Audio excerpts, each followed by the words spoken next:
This Christmas, when we think about giving and sharing, I'd like you to think about chimpanzees and bonobos.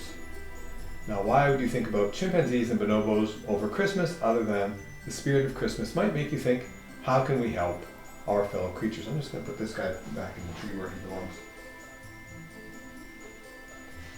Okay, I'm an evolutionary anthropologist or evolutionary psychologist or evolutionary biologist. I'm not sure what you want to call me, but I'm interested in the evolution of behavior.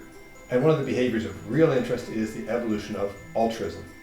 Now, altruism is hard to define depending on which sort of person you ask, but the basic idea of it is very simple. It's giving to others. It's sharing, it's helping, and it usually involves a psychological element as well as the whole behavioral element. And then there's the evolutionary question of why would we help others at all? From an evolutionary point of view, it doesn't really make sense. Okay, you can help kin, but why would you help a complete stranger? And this is actually a puzzling aspect of human behavior. Christmas is actually a really bizarre phenomenon because we give gifts not just to each other's family members, but also to friends, to strangers. We give money to charities. We do these really remarkable things. And what makes it really remarkable is that it's hard to find out why we do it. What's the purpose of it? What's in it for us? You know, the what's in it for me question. Christmas isn't about what's in it for me, though I have little kids and, you know, they're all about getting their stockings stuffed and gifts and stuff. But they also do like to give, they do like to share. And kids from very, very young ages seem to be very interested in helping and even sharing with others. Though sharing is hard, at least for small kids. Now, what about chimpanzees and bonobos, for instance? Imagine Christmas with a chimp, or a bonobo for that matter. It'd be a very strange affair. Imagine, you know, there's a whole bunch of chimpanzees getting together for Christmas. They would have a really hard time sharing. There'd be a lot of fighting, you know, they'd be trying to steal food from each other, there'd be a lot of screaming and hitting, and they wouldn't get along well, and that's with, you know, family and close friends. Strangers, no deal. They fight strangers, they don't get along well with strangers at all. When it comes to sharing, chimpanzees and bonobos aren't particularly good at it. They don't willingly give up their food unless they're being begged from. You can imagine a Christmas dinner where you sit down for food and everyone tries to grab a piece, and, you know, imagine your dad sitting around with the whole turkey on his lap or whatever, and the only way you get food from him is by begging from him. That would be the chimpanzee model. We're not going to get into the bonobo model here. Okay, but the bonobos actually, interestingly, will actually go out of their way to give up food just so they can sit with another bonobo. They love company, even of strangers. In fact, particularly of strangers. They are willing to forego food just so they can have company.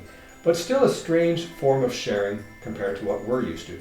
We share with the goal of having somebody else feel joy or happiness, and it's not clear that other animals do this.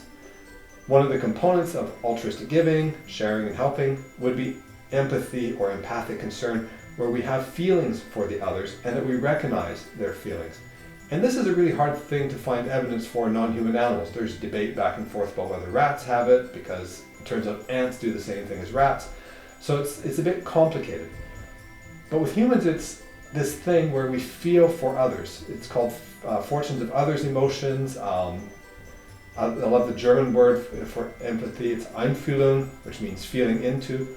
We feel for others, we care for others, we seem to recognize their needs.